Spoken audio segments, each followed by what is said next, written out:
Firestarter, starring Zac Efron. What was that song? I'm a twisted Firestarter or something. Was it Prodigy? God knows how I even know. If I am correct, God knows how I'm correct, because I know nothing about Prodigy. Right. So I would like to start actually by saying very proud, very proud. I've managed to sum up, like, since I started this channel, I've managed to sort of catch up on the backlog. So I'm through the 20s, or 20. 2021, I'm now into 2022. So, thank God.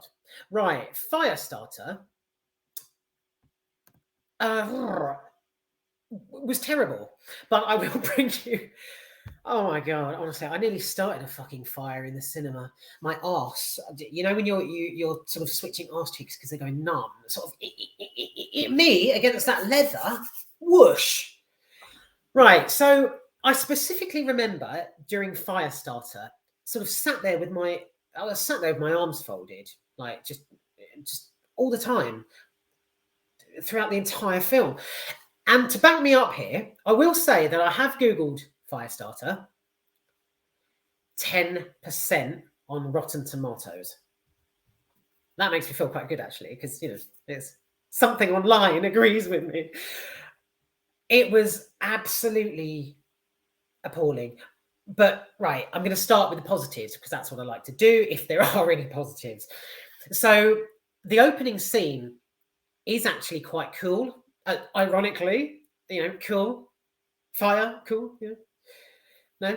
Okay. The opening scene is quite cool, where baby Charlie sits in her cradle. So the lead character, she's as a little bubs, she's in her cradle and she starts spontaneously just a fire that just sort of engulfs her bedroom.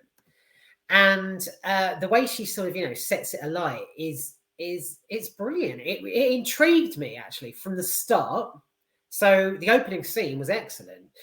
Additionally, Andrew, so the lead character, or Andy, played by Zac Efron, his character, when he's introduced, he's at work and it examines how powerful he is, as he uses sort of telepathy in order to help one of his clients, because he's a therapist of some kind. So it was really decent. So it sort of pinpoints the lead. You know, you've got, you know, bang the daughter, bang the father, bang mother, this person, that person.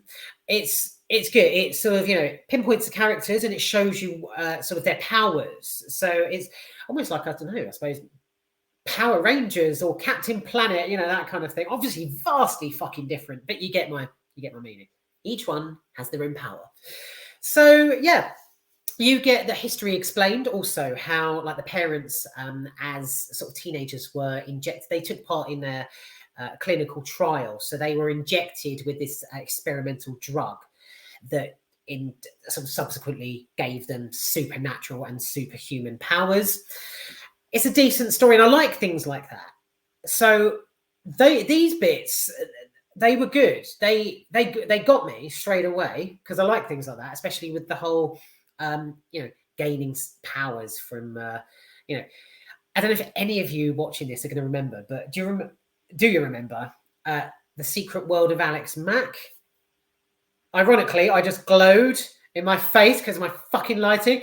That's what Alex Mack used to do. Not just that. It was about this girl who she was drenched from head to toe in a chemical that fell off the back of a truck when there was like this truck crash. Anyway, yeah, whatever. She's drenched in this chemical from the local chemical plant, and she has to keep, for a good number of years, for my entire journey through school. So a good 4 years the series went on for, and it was good because you saw the actress grow up as well. Yeah, she had to keep it quiet from the chemical plant that she could turn into liquid and shoot electricity from her fingers and things. It was fucking... Now, I'm proud and sad to announce I have the complete series of Alex Mack on DVD. Should anyone want to borrow it, you probably won't. But anyway, yeah, it's that kind of thing anyway. So yeah, I love it when people gain special powers and things. I wish I could gain a special duster. Jesus. Right. So yeah, this on another part. So yeah, you've got the opening and the characters established, their powers established. Brilliant. Loved it. On another sort of point, the CGI used to sort of turn the lead character Charlie into a human pyrotechnic was brilliant. She's just when she flares up, literally, she flares up, and the gold, the richness of the sort of flames and the fire and how she turns, it's excellent. Sort of the deep colours that light the screen up. Rain of fire. So points there, especially the school bathroom explosion. So as a result of her being bullied at school, the lead character goes running into a bathroom cubicle and just blows it up. Someone comes in after her, like a teacher or something, and she's so angry. She's like, fucking bang! Yeah, that was decent. Let's think. So yeah, there are moments like this dotted throughout the film, which are good. There was one scene I'll talk about in a couple of minutes that was just completely irrelevant. Anyway, the final scene where Charlie attempts to rescue Andy, her dad, wasn't bad at all. The contrast and the clarity of the picture itself, the cinematography, it kind of dips as she enters the building, the DSI, it's called HQ. The screen turns like a rich kind of bluey purple. It's really quite nice. I'm really into my colours for some reason. If there's a colour, you know, if there's rich purples, especially purples and oranges and things, it's really, yeah, it's great. It just lifts it. It just amplifies it. It adds to the whole clarity of the screen. What can I say? I like it. So yeah, right. I'm waffling now because I can't think of any other good elements of it.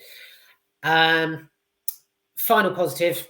There's some dry moments where Charlie comes into contact with random members of the public, and what some of the things she says to them are, you know, sarcastic and dry and slightly enjoyable. Okay, let me move on to the negatives. So, right, let's see. Yeah, okay, this one. I'm just checking my notes.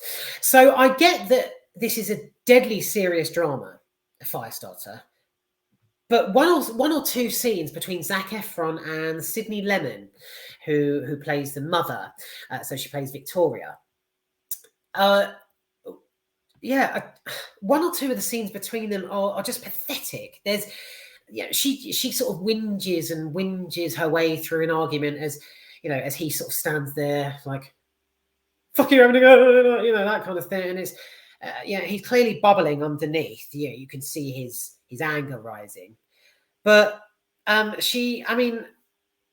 just reaches and crosses the line of being utterly tedious. It's just one of those sort of sigh moments.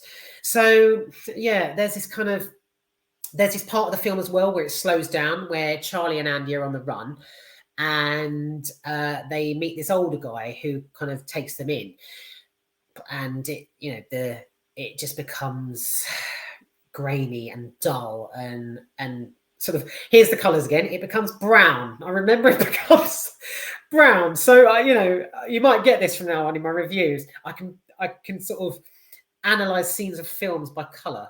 So if it's me at the moment, exhausted Bart Simpson.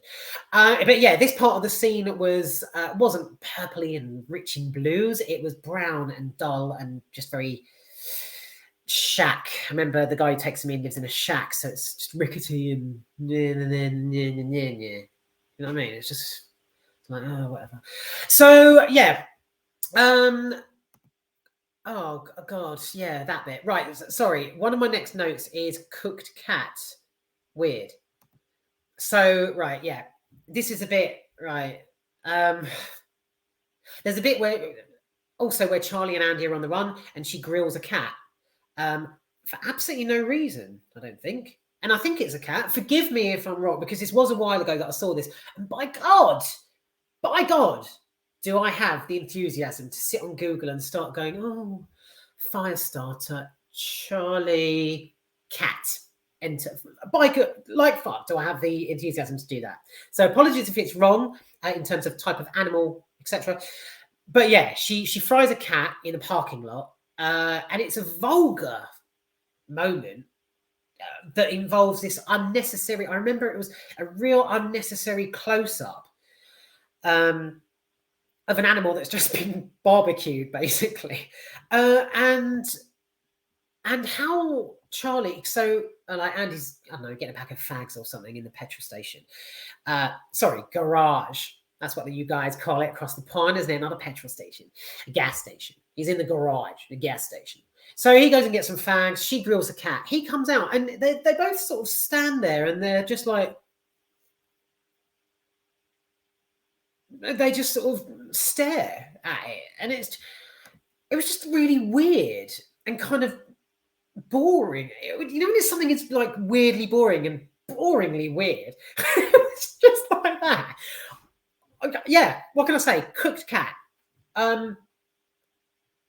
Irrelevant. I mean, I get the point that it was that Charlie was, you know, it was supposed to examine how Charlie was portraying her powers, how she was putting them to good use, I suppose. Yeah, it's a bit like that. But yeah, by God, it was weird. It was really weird. Right. Ah, yes. My next note was Elvis. No, that's the next film. I can't wait. I cannot wait to get that review. I can't wait. Obviously, I'm not talking about Elvis now. Talk about it afterwards. Firestarter is really boring. It really is. Let me just a side note: a guy in the gym, same guy I asked.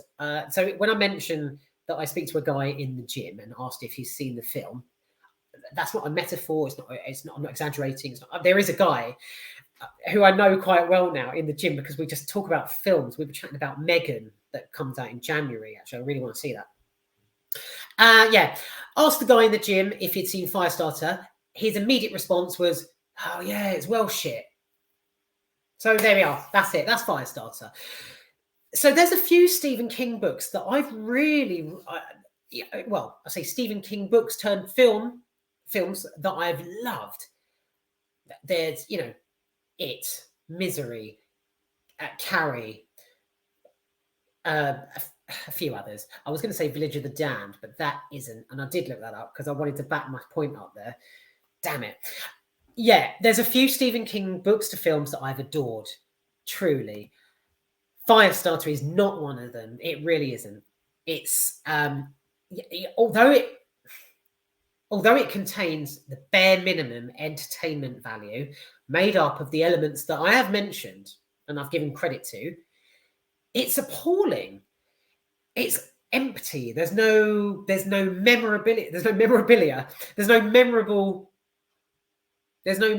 sort of feelings, you know, emotion. You're not going to remember this if you're going through films like, oh, what horrors have I seen, or what, you know, sort of this type of film, what sci-fi, etc. have I seen recently? It's just not. It's shabby and it's empty. There's no substance there.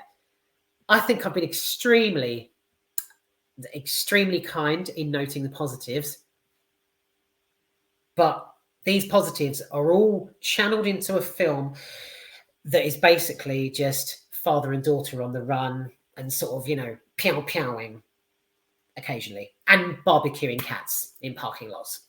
So that's your lot. That's Firestarter. Thanks for watching this, enduring this, and my moment of sheer nostalgia. Right, Elvis. I can't wait. Thanks for watching this one.